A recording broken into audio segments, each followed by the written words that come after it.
Gracias por sintonizar el Jurisconsulto Podcast. En un momento comenzamos.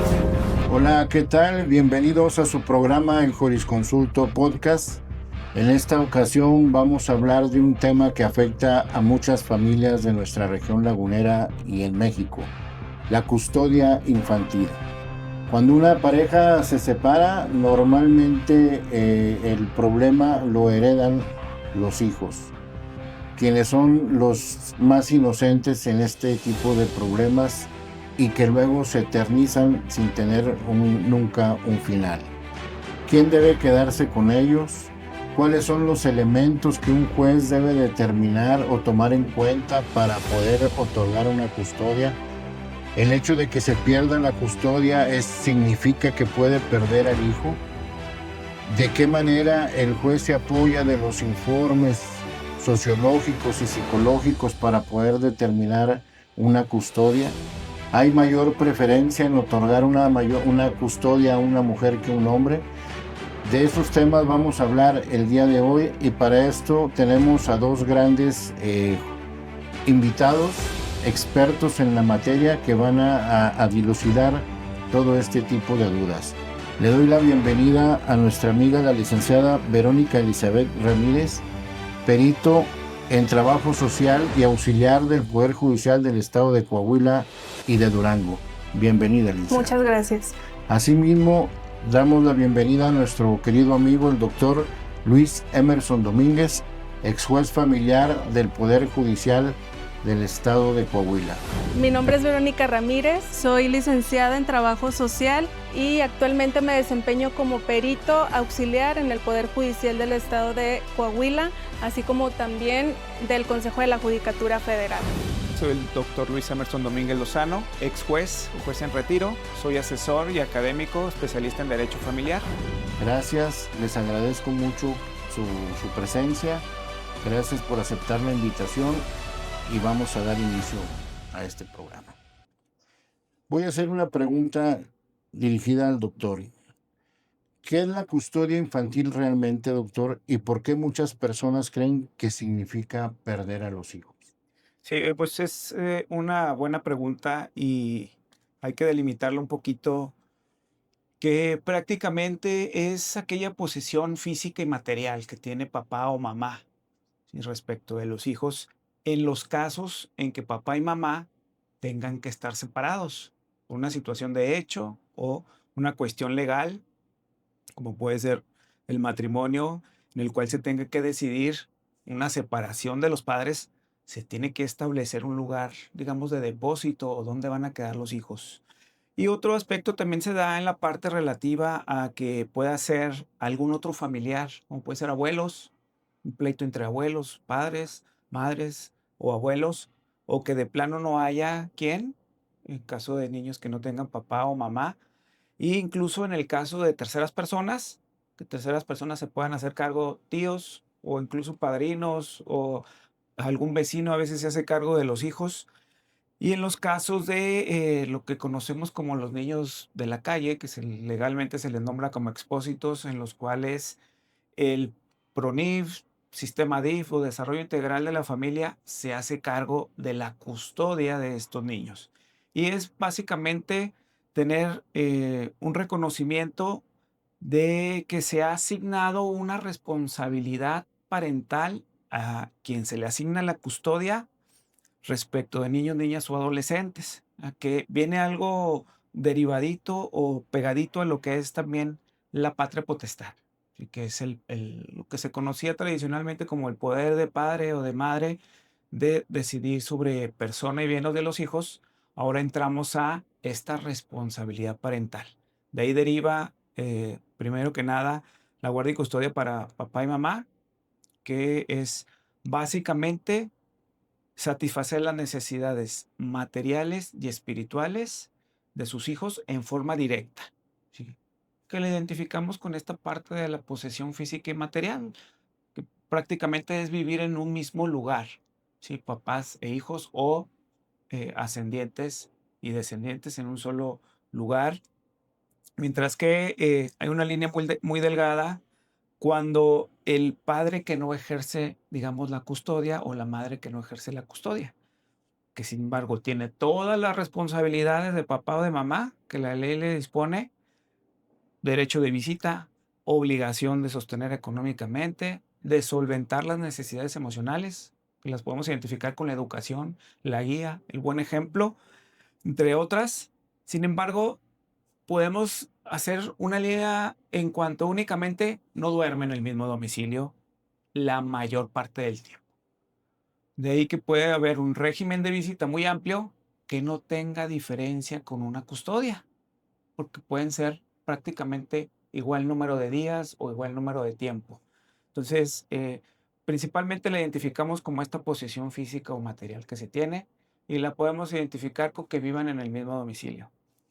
Y esto nos ayuda precisamente al cumplimiento de obligaciones. Por eso a veces se da tanto este pleito, porque obviamente quien tiene la guardia y custodia y lo que llamamos la incorporación al domicilio, quien los tiene, cumple con el pago de la pensión alimenticia teniéndolos en su casa.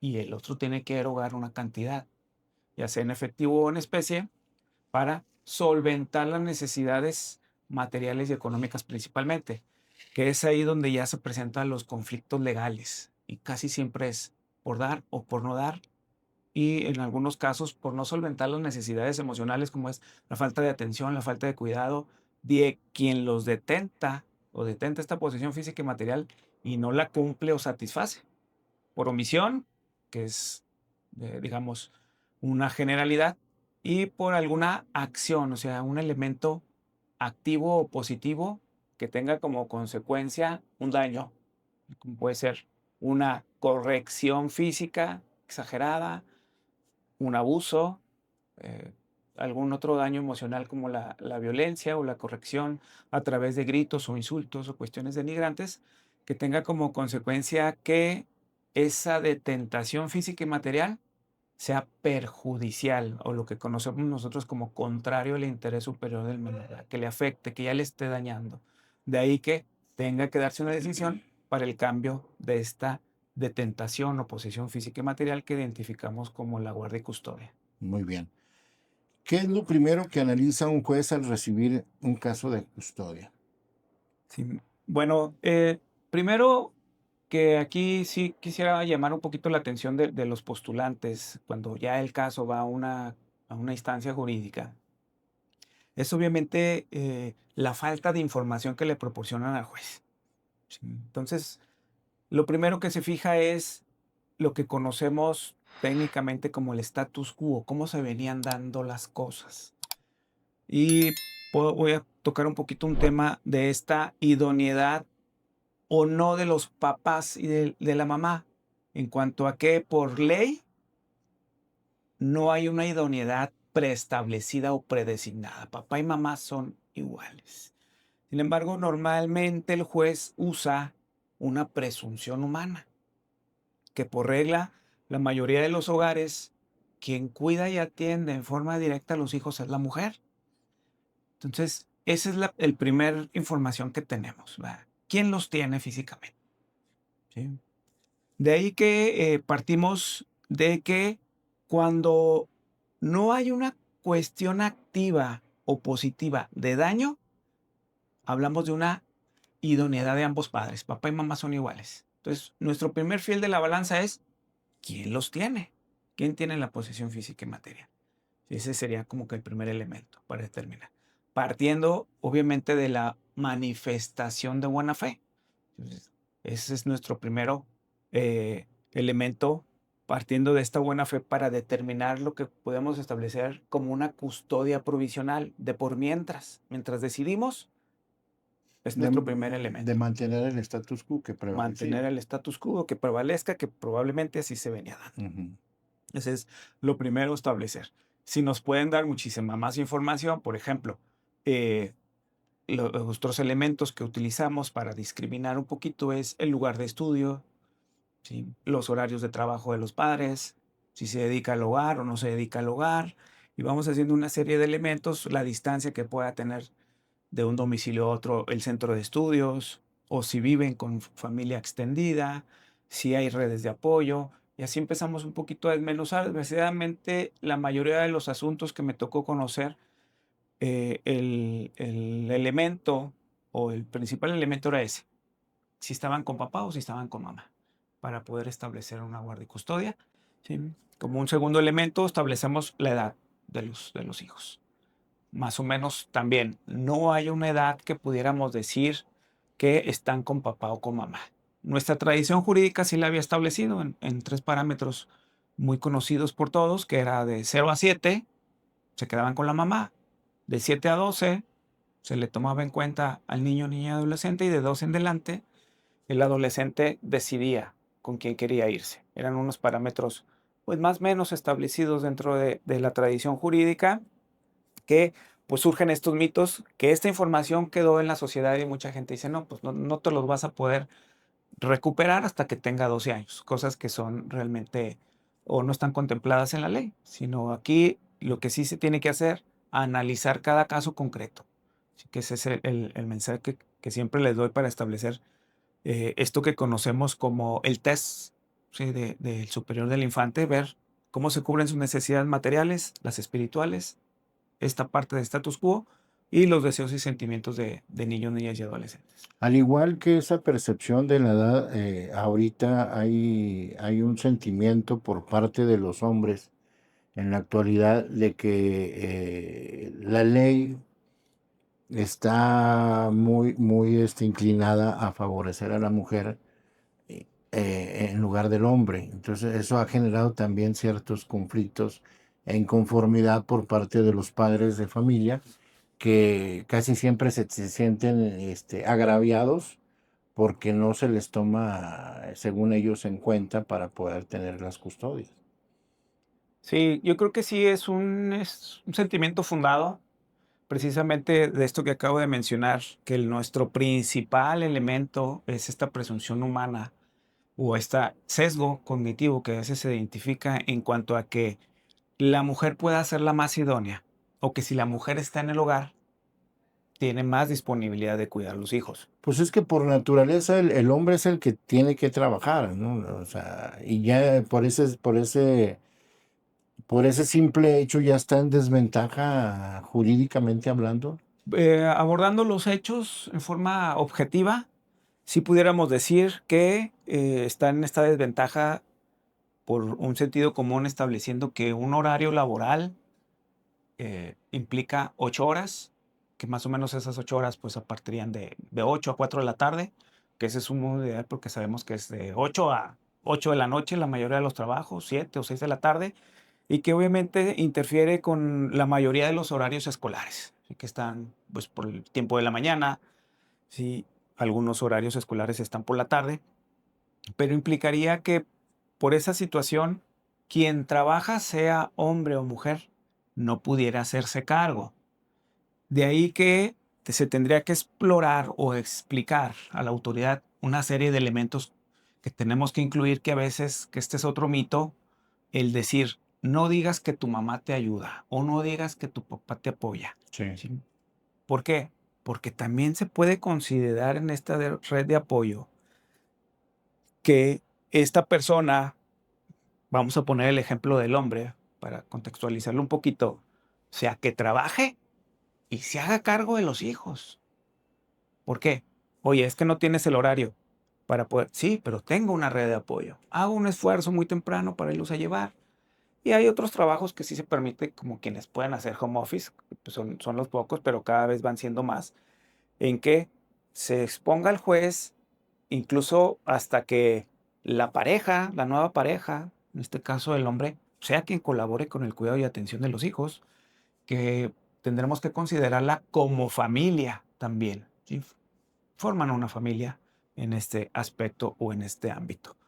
De ahí que este primer escenario es el decidir dónde está mejor, ¿sí? Decir de dos, mamá o papá, habríamos de establecer quién le ofrece mejores condiciones o las condiciones más idóneas para poderse hacer cargo en mayor medida de esta posición física y material, sin que implique, que este también es otro mito, que los vemos como cosas u objetos derivado de nuestra tradición jurídica, de este pater familias, de esta patria potestad en que, ya lo tengo yo decido si te ve o no te ve, que esa es otra también cuestión, que no lo quiero perder la custodia porque ya no lo voy a ver.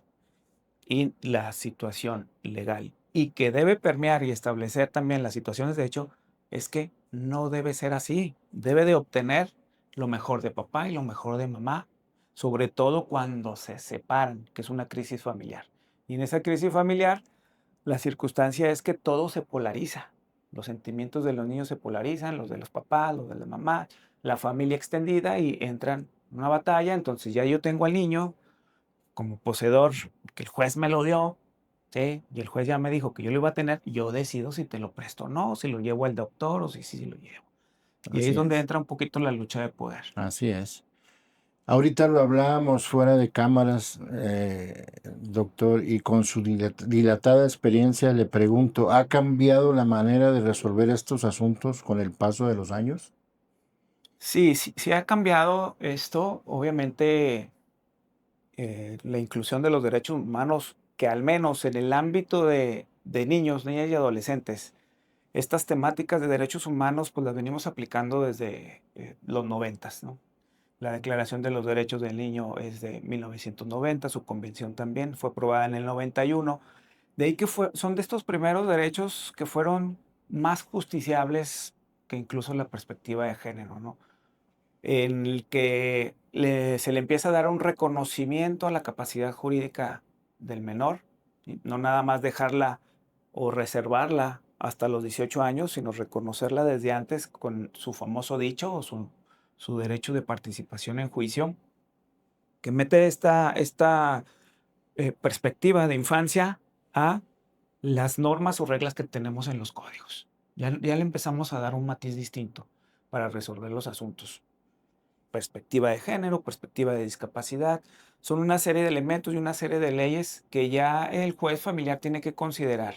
No nada más aplicar, como lo decía ahorita, estos parámetros que incluso en algunas legislaciones todavía los encontramos, el parámetro cronológico para resolver los asuntos, y pues dejaba grandes vacíos legales.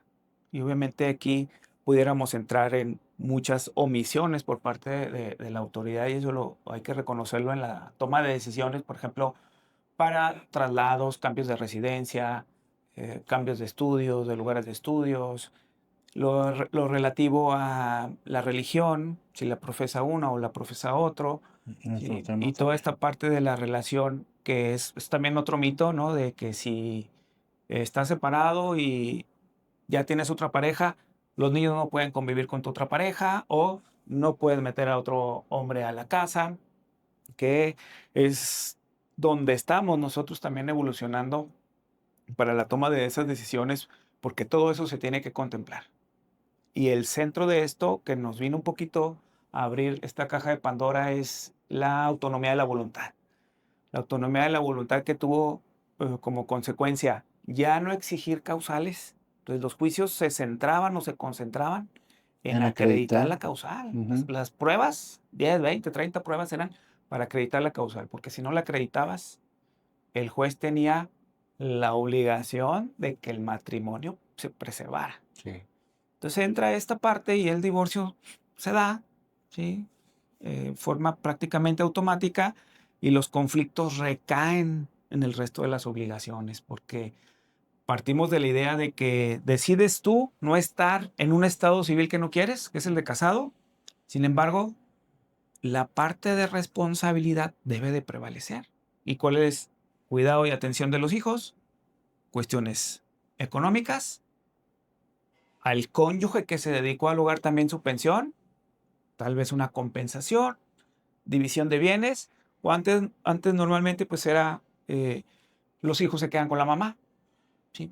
Yo doy una pensión única y exclusivamente para mis hijos, normalmente se repartían los bienes o los bienes si había separación a quien los haya adquirido. Así es, era Entonces, lo que hemos platicado. Pero parece paradójico, ¿no? Que entre más leyes se generan o mayor protección pretenden dar a los menores, resulta que los asuntos se vuelven más encarnizados, se vuelven eternos. ¿A qué se debe esto? Yo creo que se debe, uno, a que estamos transitando a esta forma de plantear los problemas ante la autoridad de esta tradición jurídica. Bueno, pues aquí está.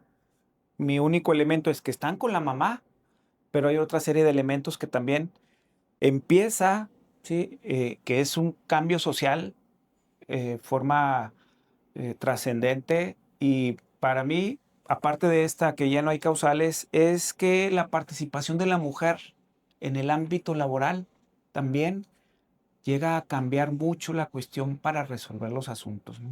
Y eso fue un elemento que se observó en los casos de las muertas de Juárez, cuando veían que la mayoría de las víctimas eran mujeres que empezaban a incorporarse a la vida laboral y empezaban también a tener una vida social, que se salían un poquito del control o de la forma en que la mujer se debería de conducir en familia y en sociedad.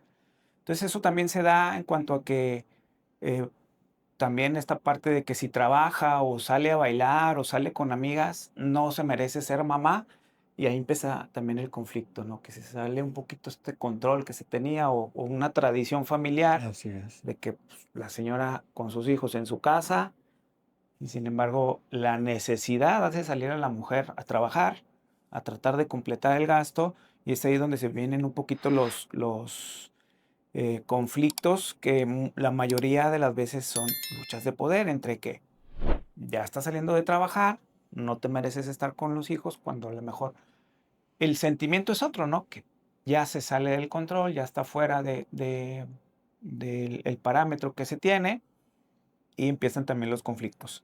Y por otro lado que también hay omisiones, ¿no? Omisiones justificadas en que se deja a los niños solos si no tienen una atención por cuestión de trabajo o por cuestión de diversión, que se empiezan a omitir las responsabilidades dentro del seno familiar. Que ojo, aquí hay que aclarar que pues las responsabilidades son de ambos, ¿verdad? De papá y mamá, aunque estén separados, divorciados o cualquier situación de hecho que esté en la realidad, y procuramos atribuirlo, por eso lo comentaba al principio, que la custodia es también la responsabilidad, esta posesión física y material. Entonces, no la estás ejerciendo bien, te voy a castigar, que es normalmente lo que sucede en estas luchas encarnizadas. O no te permito, papá, ¿por qué? Que ya tienes pareja, o porque la abuelita le hizo un comentario de la mamá o de la otra abuelita. Y para mí, al no existir ya más que lo que los ata en la relación, los hijos, es ahí donde se da esta lucha encarnizada. Y son los más dañados, Son al final los de más cuentas.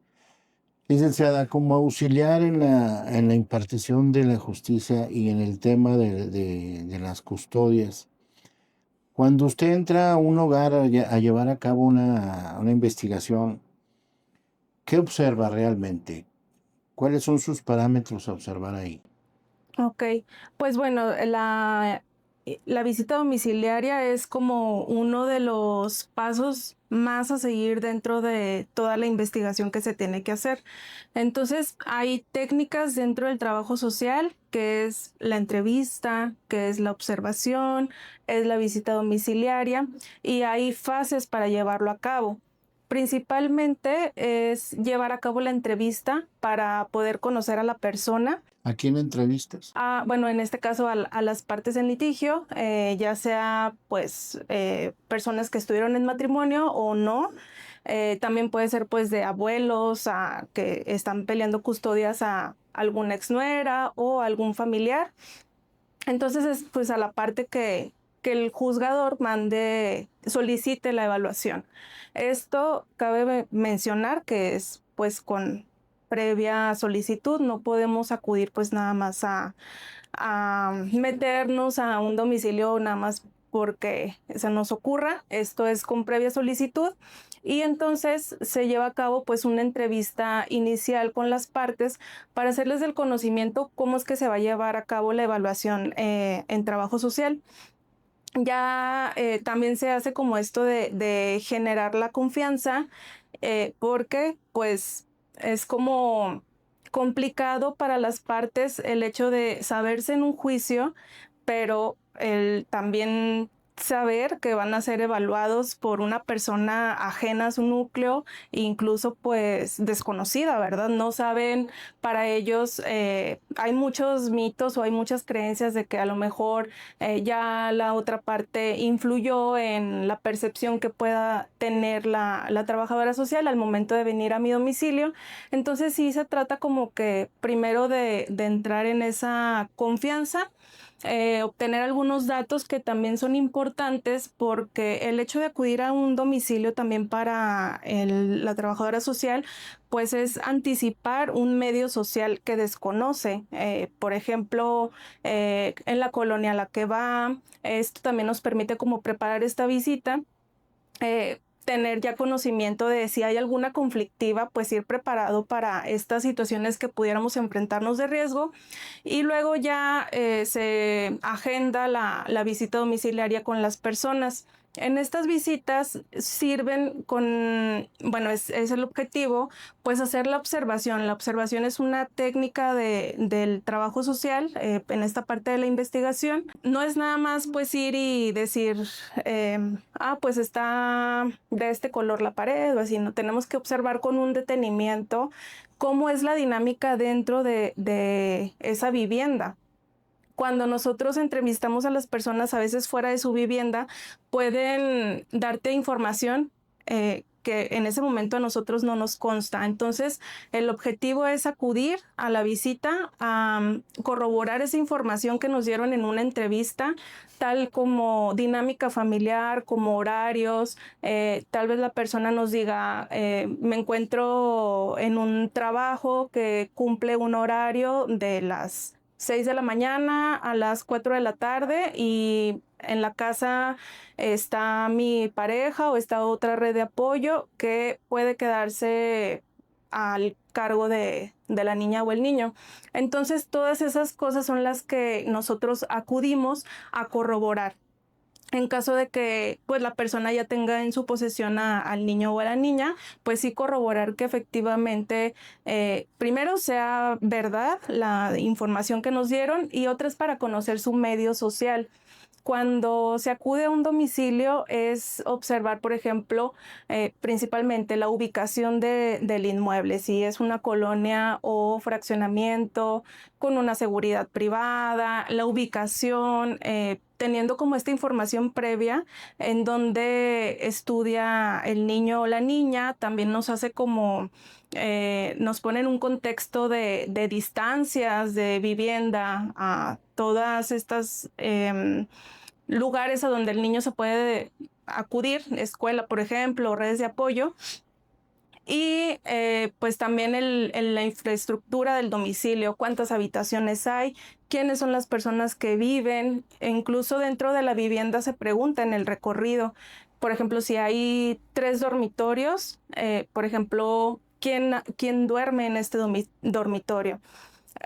Por ejemplo, si hay una cama y no sé, individual, y me comentan ahí duermen 2, 3 personas, pues es como una información muy relevante, más cuando hay antecedentes de manifestación de alguna índole, de alguna violencia sexual o abuso. Todo esto, el ir a un domicilio a ver cómo vive la persona o los niños que están ahí, el recorrer, pues nos dice mucho acerca de su dinámica, de sus costumbres y todo eso. Entonces, es esta parte de cómo está constituido el domicilio, dónde se ubica. También, por ejemplo, pues si cuenta con los elementos básicos de que debe estar conformado una vivienda, ¿no? O sea, si cuenta con servicios básicos, que en este punto, la verdad es como a veces alguna de las partes sí te dice, la otra persona vive en una colonia que no sé, en su casa no hay agua o tienen ahí alguna dificultad, y tienen la creencia de que también eso va a ser como un factor muy determinante a la hora de una guarda y custodia, que si bien puede influir, pero nuestra labor es investigar el por qué está careciendo de un servicio. A lo mejor no es problemática de la persona, es una problemática de todo. Exacto. Entonces todo esto nosotros lo plasmamos pues en un dictamen que se hace entrega al juzgado. Desde tu perspectiva y tu experiencia, yo te pregunto, ¿cuáles serían para ti los 3 puntos o 4 que nos puedas enumerar que son primordiales para poder evaluar una cuestión de custodia?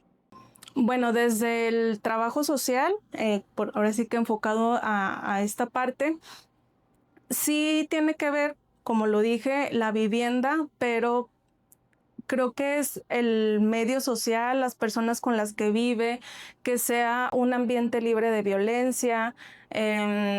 También, por ejemplo, pues que no se caiga en una precariedad, que falte el alimento, que el niño o la niña pues esté en descuido. Y esta situación, creo que estos puntos serían los más relevantes. Muy bien. ¿Qué señales revelan en tus visitas que donde pudiera haber un conflicto familiar y esté afectando emocionalmente a un menor? ¿Lo logras detectar con esas visitas? Ok, bueno, como lo dije, pues somos observadoras de las dinámicas familiares. Por lo general, en estos casos de guarda y custodia, me ha tocado muchas veces que se agenda la visita con la persona y entonces ya uno ingresa al domicilio y te dice la persona, aquí está también el niño para que le diga, no sé, cómo es la otra parte, ¿verdad? O qué le pasó cuando fue a convivir. Entonces, sí te das cuenta, o sea, ya te está arrojando un dato relevante de la dinámica o de qué información está permitiendo ese tutor que le llegue al niño o a la niña. Está manipulado el niño. Exactamente, entonces, bueno, ahí principalmente yo les comento, no puede estar aquí presente el niño o la niña, no sé si pueda llevárselo a algún espacio de la casa o que acuda a alguna persona de su confianza en el momento. O también a veces que no se puede, pues también sirve para observar un poco más que, no sé, cómo se hablan, si hay aspereza, porque a veces, aunque la visita esté agendada y programada, las personas a veces se les olvida y no tienen filtro en llevar a cabo dinámicas de violencia frente a otras personas. Entonces, eso es, en la observación de la visita se puede observar esta dinámica, si hay violencia, si hay alguna manipulación, algún intento de alienación y también la investigación del contexto social. El acudir a una vivienda es de ley que el trabajador social tiene que investigar su medio social. Esto es, no sé, en las casas o en las viviendas más próximas al domicilio donde se acudió a evaluar y también se extiende a redes de apoyo y a las instituciones, principalmente la institución escolar, que es donde por lo general nos arroja mucha información, la investigación en el entorno escolar. ¿Ha habido algún caso que te haya impactado sin mencionar a las personas? Bastantes. ¿Nos Pues, pudieras hablar de él? sí, claro. Bueno, por ejemplo, había un caso de unos abuelos que se quedaron con el cuidado de 2 nietos, dado que la mamá de los niños fallece en un accidente. Entonces, están los abuelos con el cuidado de estos nietos y bueno, creo llega al juzgado por esta razón, porque se separan, dado que la persona, la abuelita, ingresa una denuncia de violencia y entonces, dado que el señor era muy violento, acude pues acompañada de, me parece, personal del centro de empoderamiento. Entonces ya salen con sus pertenencias, pero al momento estos 2 niños, los 2 no se van con la abuela, sino que el abuelo no permite que el mayor de ellos se vaya y forza ahí al niño a que se quede con él, incluso pues en la presencia de más personal, de policías y todo esto. Entonces hay una situación ahí donde el niño sí se ve muy tenso, llora, hay una situación muy fuerte en ese momento, y entonces al final el niño permanece con su abuelo. Pasa que el señor empieza a obstruir estas convivencias con la abuela, no permite que se vaya al domicilio, y por ejemplo estos hermanitos, uno se llevaban 2 años, entonces había como mucha cercanía, y pues esto afectaba a que también se estaba como alejando esta relación entre hermanos. Y posteriormente, ya en cuanto al entorno escolar, bueno, perdón, todo esto sí se logró investigar, o sea, se extendió hasta en la policía, en el entorno escolar y todo. Entonces la señora pide esto, convivencias, incluso todavía ellos no estaban divorciados. Pide las convivencias y el señor insiste en que no y la obstruye. Entonces nos mandan ahí a hacer la solicitud para evaluar el entorno de manera urgente, y al platicar con la señora, pues nos habla acerca de todas las situaciones de violencia. Hay un problema muy grave de alcoholismo en el señor, mucha violencia incluso atestiguada por parte de vecinos, y bueno, ya se hace todo esto, incluso señalaban ahí los vecinos de que en un momento cuando todavía estaban juntos en el domicilio conyugal, en unos años pusieron una tiendita y que el señor maltrataba a la gente. O sea, la violencia no era nada más en el domicilio, sino que iba también, lo vi en un ejercicio como de poder, de dominio, porque era hacia niños que iban a comprar a la tienda. Y también se señaló que el señor portaba un arma, entonces que era muy, o sea, por ejemplo, en fiestas o en festividades, en cumpleaños, el señor disparaba al aire en estado de ebriedad y tenía conflictos con vecinos, entonces como era algo muy, muy escandaloso. Pasa que pues hago lo mismo con el señor, acudo. Y en este contexto, o sea, ya estando separados, al señor lo ubican igual. Es una persona que tiene un problema fuerte con el alcohol, o sea, fuera de ese lugar en donde por muchos años lo conocieron, él se muda y apenas lo conocen como 2 años, y el señor ya era muy conocido porque era sumamente escandaloso a la hora de tomar. Se dirigía con groserías a los niños, y los papás decían, bueno, pues en esta investigación de contexto, es que el señor no tiene límites. Cuando toma, se pone, abre la ventana y empieza a gritar cosas a la gente que pase, y hasta en alguna ocasión salió en ropa interior y había niñas presentes. Por más que hemos tratado de que la persona se vaya, pues no podemos. Entonces veo en esta visita justo lo que comentaba, o sea, observar. En la sala pues había pantallas gigantescas, mesas que estaban repletas de videojuegos, sillas tipo gamer, todo para el niño, porque al niño le gustaban los videojuegos. Y entonces dentro de la revisión también se revisa, por ejemplo, la despensa, el refrigerador, para conocer también pues este estilo de alimentación.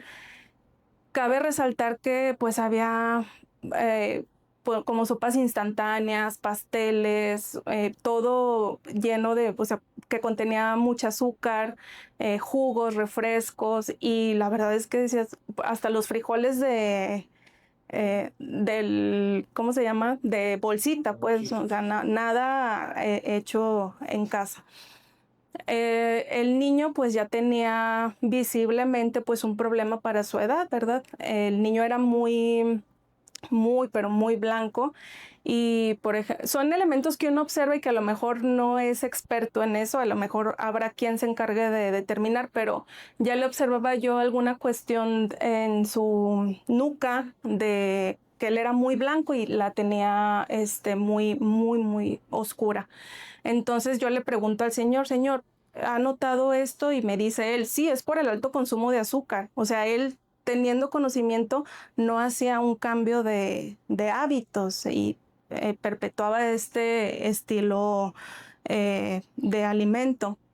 Entonces, resalta en el entorno escolar que el señor también había violentado al niño ahí en ese entorno, delante de personal educativo, porque acudía a alguna junta y ahí le gritaba al niño delante de las personas.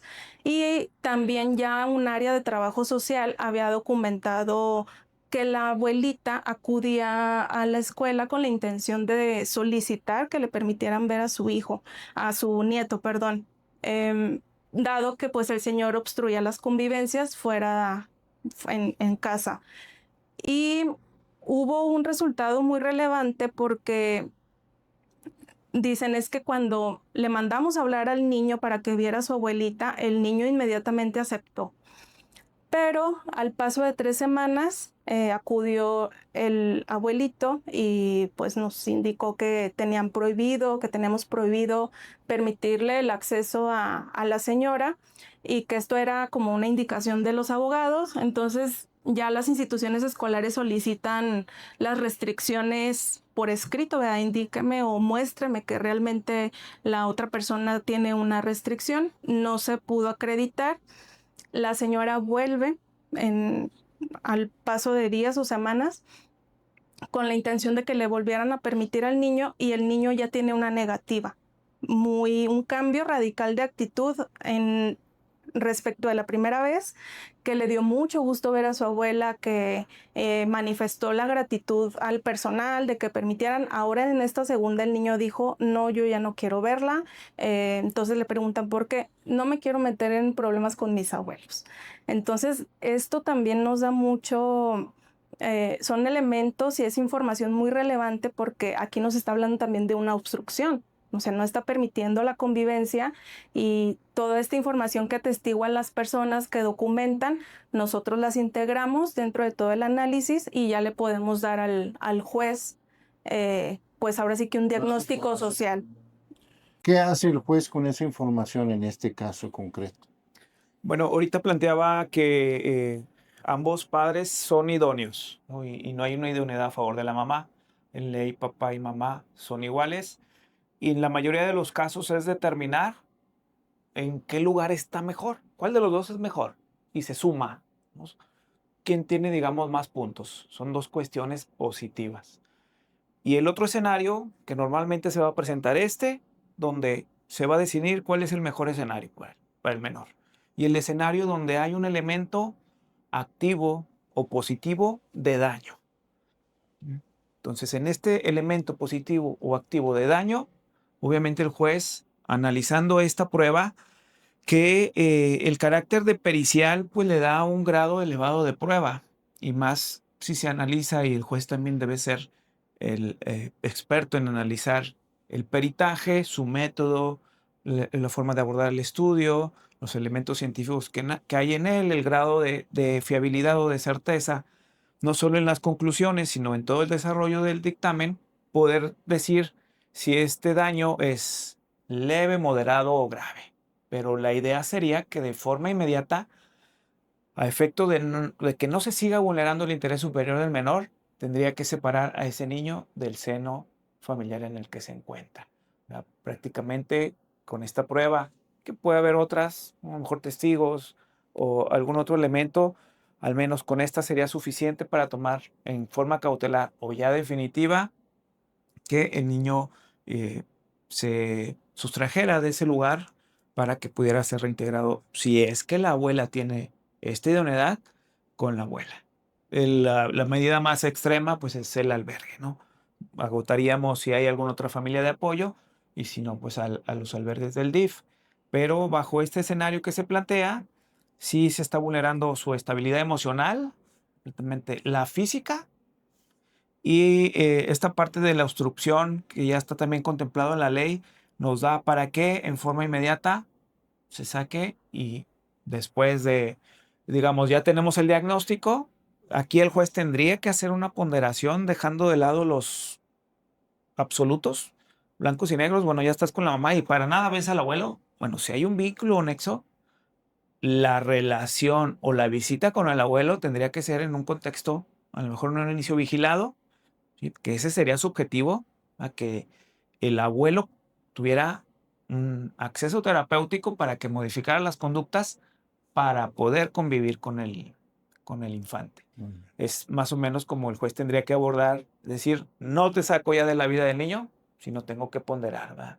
Al igual, la mayoría de los casos que hay una manipulación grave o lo que conocemos como alienación y la experiencia me ha dado para decir, ahorita no quieren ver a la mamá, mientras está, por ejemplo, el papá, salen, se suben al vehículo con la mamá y el niño cambia en forma Son absoluta. felices. Ujú. O al revés, no quiero ver al papá, suben al vehículo del papá y los niños tienen otro escenario. Son aspectos también psicológicos que se abordan en los peritajes. Curiosamente, ahorita que lo estoy escuchando, después de que se hace una ponderación de ver el interés superior del menor, de ver que todos los elementos de una investigación, del cuidado de los menores, etcétera, luego viene la pregunta, entonces, ¿por qué no hay una conformidad y se siguen eternizando estos problemas? Desde su percepción, ¿es amor o son son venganza personal de los cónyuges? Como se dice por ahí sin tener dudas, pero tampoco pruebas, la mayoría son luchas de poder. La mayoría de los casos, a final de cuentas, las evaluaciones nos dicen que sí hay una lucha de poder.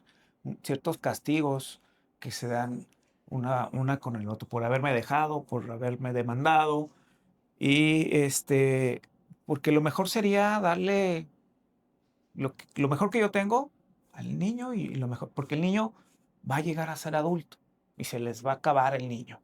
Sin embargo, si al niño lo echan a perder, pues vamos a tener un adulto con el que toda la vida los papás van a batallar y toda la vida van a estar en conflicto papá y mamá. Pero es que es terrible, imagínense un menor que crezca hasta su mayoría de edad así, en medio de conflictos con el padre y la madre, ¿a dónde va a parar ese adulto? Pues depresiones, falta de aplicación al trabajo, sí son evidentes que no pueden desarrollar a lo mejor sus proyectos de vida, no pueden a veces establecer familias, relacionarse con las personas del sexo opuesto, se van generando muchas Y consecuencias replican conductas, y también. replican conductas. Tengo que preguntárselo porque el común de la gente piensa, el que tenga más dinero va a ganar una custodia. Sí, es un elemento importante, pudiéramos decirlo. Porque mucha gente dice, no, pues como él tiene mucho dinero y yo estoy al día, no puedo tenerlo, como dices tú ahorita, a lo mejor el papá Disney, él tiene mucho dinero y yo no, ya por ese simple hecho me va a ganar la custodia de mis hijos. Es un elemento, pero es parte. Estos elementos que se han venido manejando, ninguno tiene un valor más alto que el otro, que es el cubrir las necesidades económicas o materiales. El otro, las necesidades emocionales, el status quo y los deseos y sentimientos. Todos, digamos, valen por igual. Claro que influye, pero podemos decir, si no puedes comprar, digamos, al niño, si afectas al niño. Entonces ahí entran, digamos, ya los parámetros de ponderación. La capacidad económica obviamente ayuda, pero si el papá no se puede hacer cargo en forma directa, a lo mejor también por dedicarse a generar dinero, obviamente pues la cuestión del cuidado físico directo, regular y material correspondería a quien sí tiene tiempo. Sería absurdo que porque el otro tiene dinero, quien le pueda dedicar tiempo, le quitemos esta posesión física y material. Entonces, ahí son elementos que se ponderan. No es suficiente que, por ejemplo, no tenga trabajo, incluso está establecido en las convenciones que por falta de trabajo o por ir a trabajar, se quite a un niño del seno familiar. De ahí que esta cuestión del dinero se tendría que ponderar, por ejemplo, en que esta persona otorgue la pensión alimenticia a quien sí le puede dedicar el tiempo y se pague una pensión alimenticia para que se solventen las necesidades alimentarias.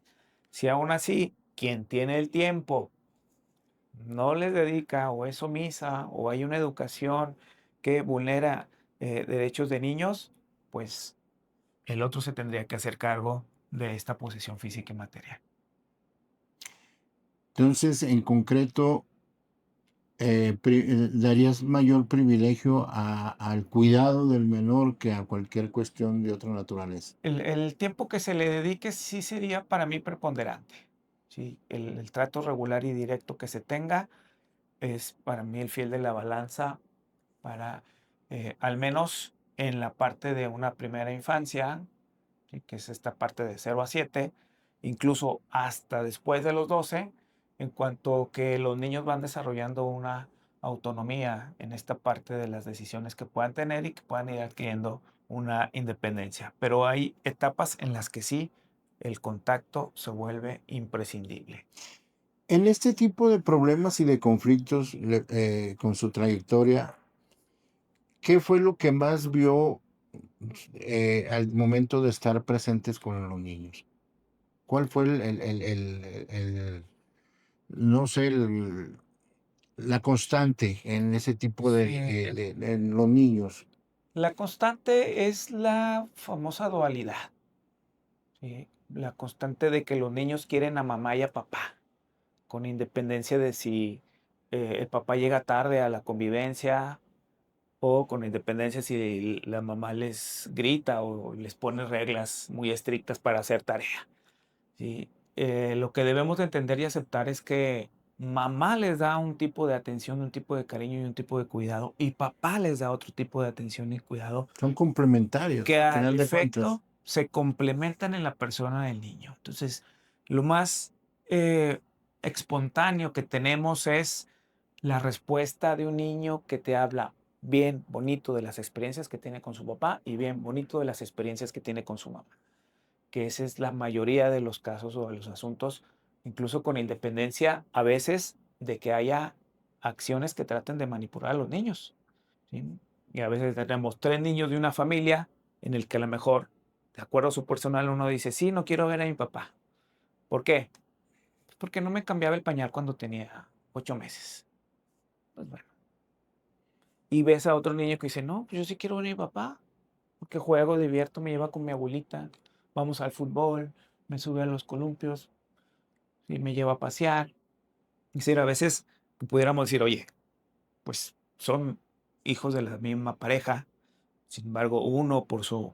A veces el mayor puede ser más afectado, el del medio menos y el más pequeño menos. Entonces, aunque pudiéramos hablar de un universo, cada uno reacciona diferente y a lo mejor al segundo también se le dieron las indicaciones de que hablara mal de su papá, pero a él no le afecta y habla bien de su papá, o sea, saliendo su espontaneidad. Entonces, para la gente que nos está viendo, la alineación parental no es buena ni afecta a los menores en sí.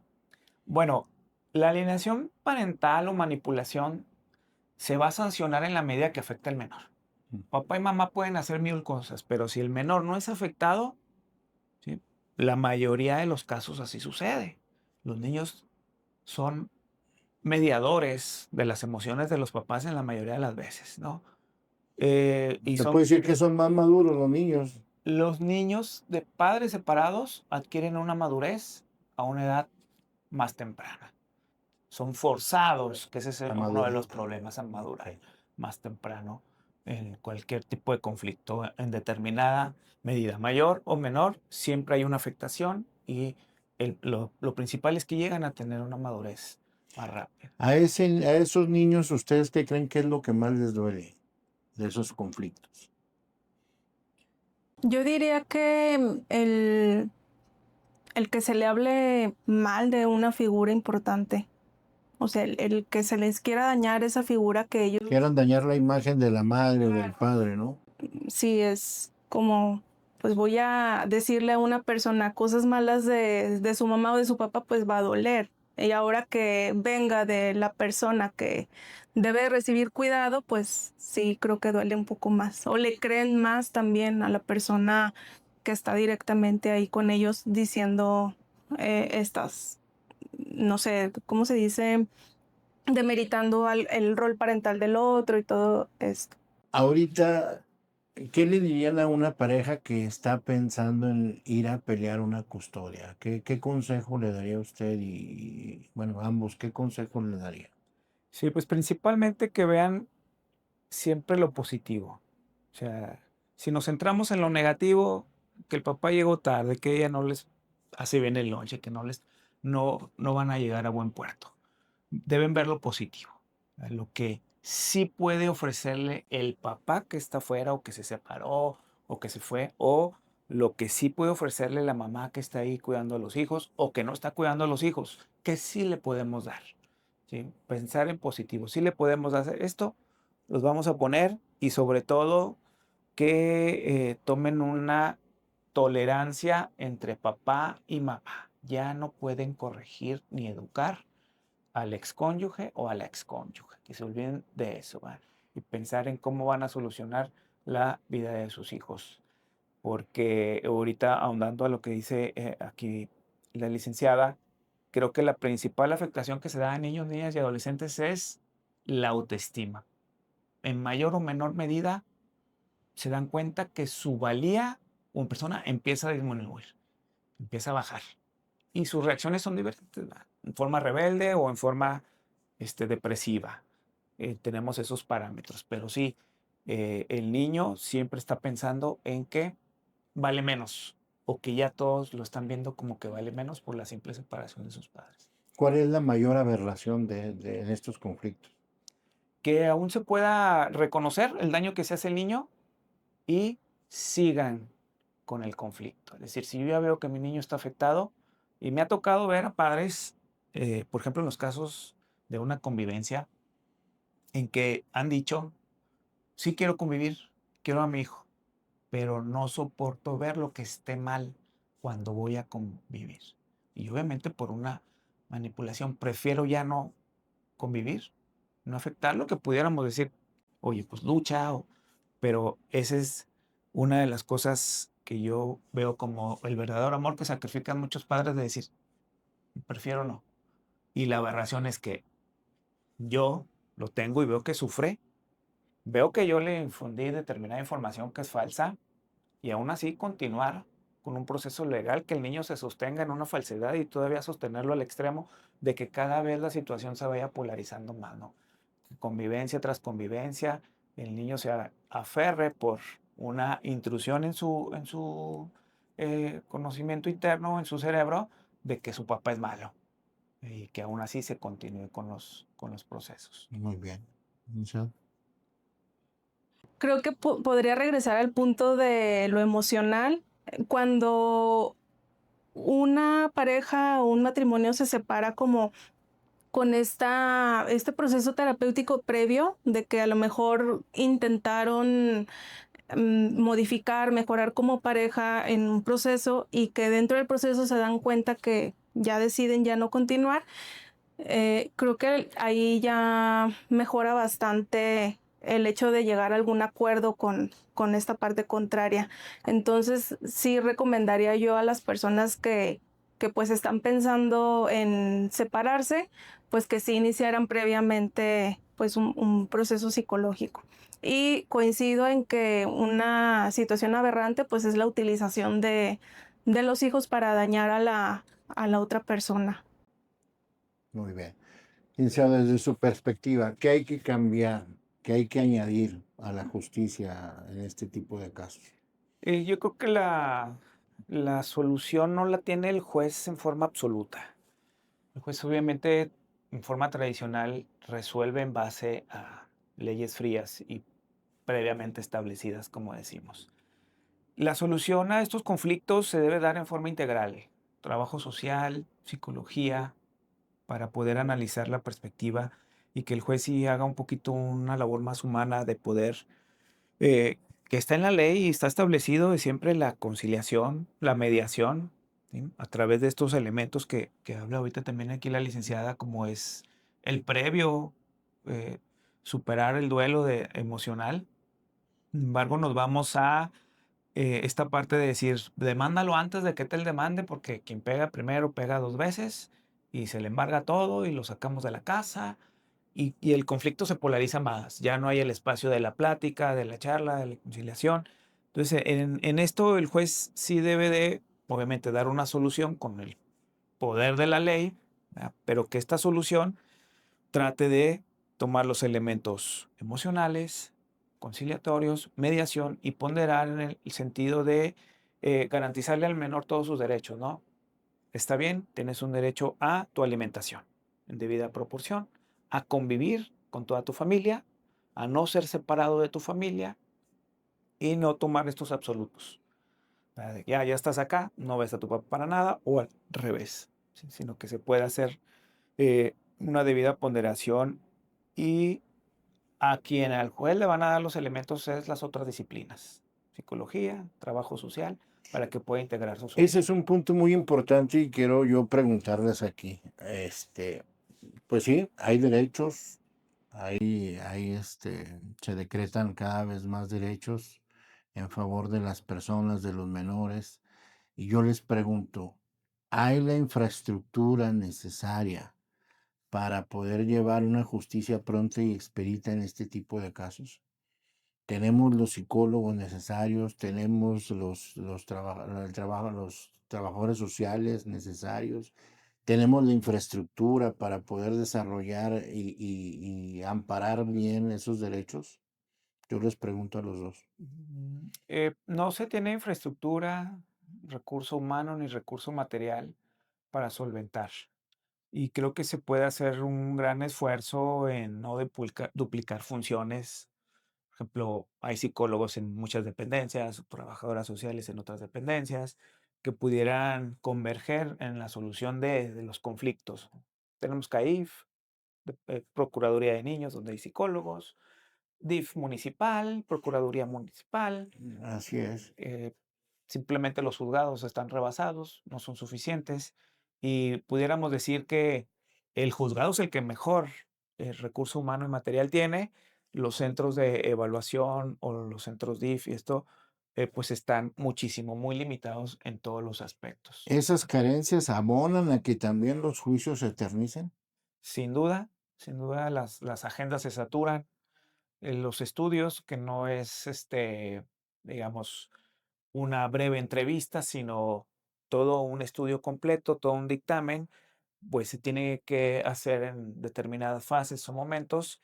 Y si hablamos que hay un solo centro y al menos hay 5 juzgados, en base de 5-1 nada más con ese parámetro, vemos que se encuentran rebasados. Así Sin es. contar que ni siquiera el centro, un solo centro, pudiera dar salida a las peticiones que hace un solo juzgado.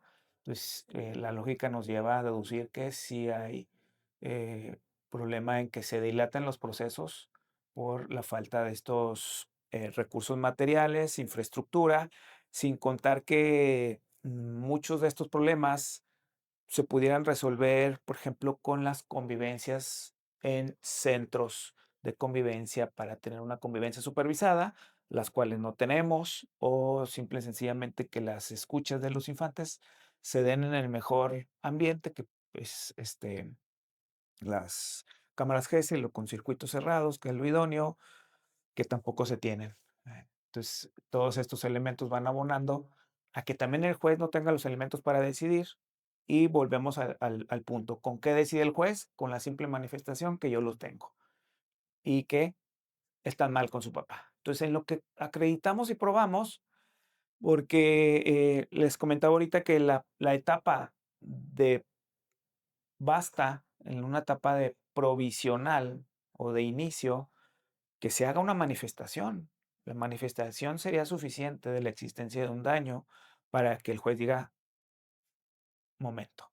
Y de aquí a que demuestra que esa circunstancia no es así, 8 meses, un año Hasta más. y hasta más, y que, ¿por qué se hacen más encarnizados?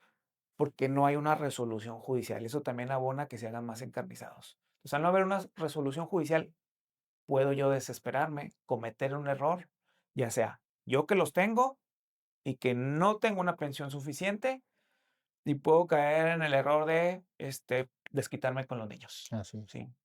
darles una corrección física indebida, o yo, papá, desesperarme y porque me cerraron la puerta en la cara, tratar de abrirla y ya rompí un vidrio, ya ejercí violencia y ya puedo ser hasta eh, vinculado a proceso por un allanamiento de morada. Entonces, el proceso se alarga y los conflictos se alargan.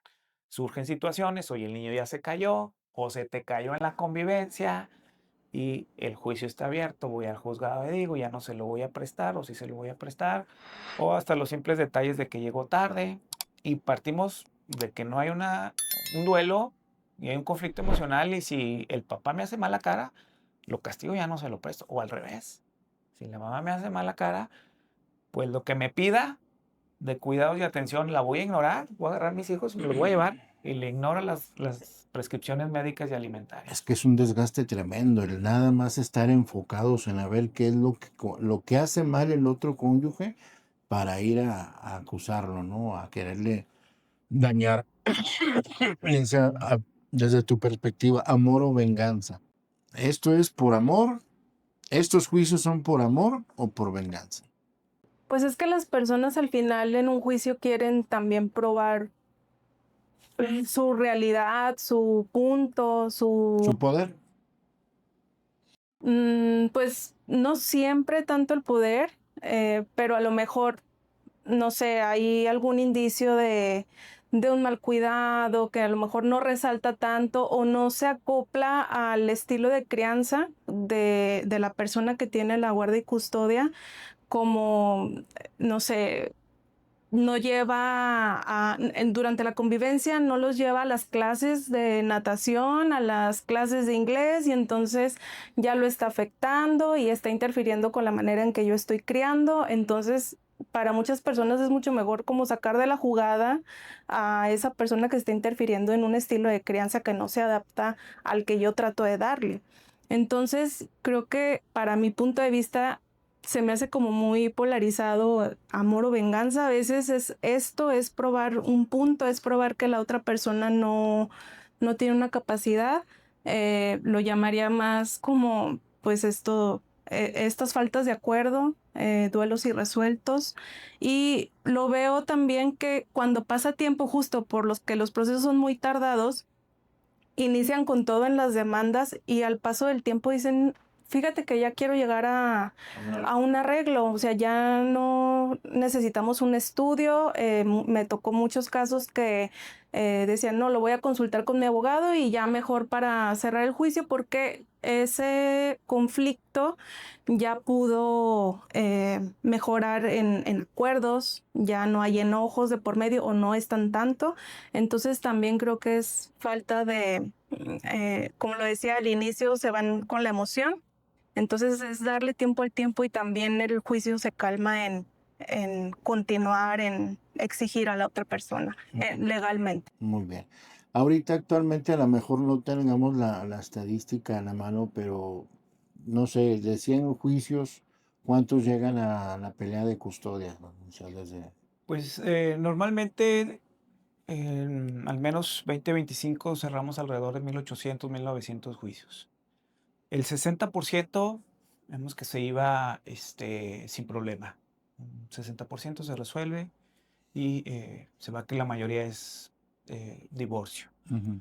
Hablamos de unos 1000 asuntos que se resuelven. Del otro grueso, pudiéramos hablar que muchos de ellos no se pelea por cuestión económica, de no acceder a un abogado, falta de información en estos derechos. La mayoría en estos casos de los padres, hombres, van ahora sí que se vuelven abnegados, ¿sí? De estirar a los hijos, ¿verdad? De pelearlos. Y aceptan las condiciones de poca convivencia, nula convivencia, convivencia esporádica, ¿no? Van aceptando estas, puede ser criticable o no, y vamos reduciendo y pudiéramos salvar a lo mejor de unos 400 asuntos por juzgado por año que más o menos se conflictúan dentro de graves, muy graves, y que también falta de información, que va cambiando ya un poquito. Creo que esto se ha ido en aumento, en que al menos papá ha exigido un poquito más de participar en la vida de los hijos a través de una convivencia, ¿no? Está teniendo un poquito más de participación. ¿Qué nos falta para evitar esta situación? Pues yo creo que mucha capacitación, primero que nada, eh, operadores jurídicos que son los jueces y los abogados. Ahora se habla mucho de la certificación del abogado litigante en materia familiar con el Código Nacional. Yo creo que uno de los elementos importantes es esta parte de la ética, la responsabilidad profesional, pero que se pueda abordar el abogado desde el problema principalmente de solucionar el problema, no hacerse un especialista, a lo mejor en divorcios con el ámbito de pelear, sino de tener la conceptualización de estos elementos que hablamos, la atención emocional, para poder ya llegar con un buen convenio al juzgado, ¿no? Llegar con un convenio al juzgado, que el juzgado nada más haga un checklist y pues, apoyarse en las técnicas que se tienen de mediación o de negociación, con los trabajo social, con la parte relativa a psicología, para que yo ya nada más ya agoté, hay diferencias insalvables, entonces esto también nos exige a decirle al juez es qué, cómo, cuándo y dónde. Llevar lo que te voy a demostrar y lo que te voy a probar con esto. ¿Sí? Ya perfectamente establecido. Porque creo que ahorita estamos a ver qué sale. ¿Sí? Te magnifico los hechos, te los expongo, a ver qué sale, porque de todo eso, si negociamos, te pido 100 y si nos vamos con 50, perfecto, era lo que íbamos a pedir. Entonces, falta mucho ese enfoque que el derecho de familia, ¿sí? Es una parte que se resuelve en conflictos de personas. A lo mejor en una parte civil, meramente material, pues puede aplicarse, pero aquí sí le falta mucho a los operadores tener esa óptica de que no son negocios jurídicos como a veces se habla, ¿no? O no son negocios, Sí, no, está sino de que por son medio la vida de los personas. niños, la vida de las personas. Entonces sí, se necesita mucha ética. Una última reflexión, Lindsay, para cerrar el programa. Pues se iría encaminada a que dentro de los procesos pues sí consideren mucho el bienestar emocional, el cuidar la psique de los niños. Em, por ejemplo, hablando de que son las figuras más importantes que el niño puede tener y que son en etapas de desarrollo muy básicas, sería que el conflicto, pues lo mejor es que se quedara entre los adultos, que no se hiciera del conocimiento cuáles son las fallas del otro progenitor y pues que tratar de darle a los niños la mejor imagen a ellos y ya en algún momento pues cuando crezcan ellos van a tener su criterio. Entonces sí tratar de mantenerlos al margen de los conflictos de los papás. Muy bien, licenciado. Sí, pues partiendo de esto también, que tomen en cuenta las necesidades de los hijos, que se informen, que se asesoren, que vean el aspecto psicológico y primero, pues que traten de resolver los problemas de pareja, ¿verdad?